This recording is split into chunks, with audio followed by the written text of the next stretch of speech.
Mbona shetani haezi elewa umeshanichagua?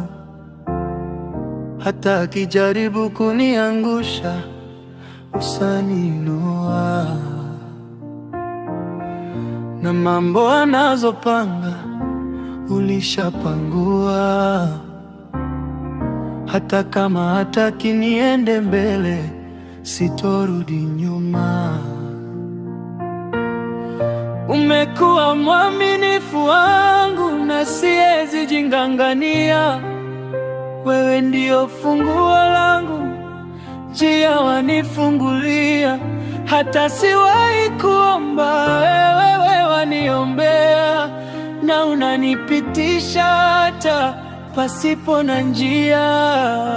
Yesu, Yesu, kwako niwe nimechagua.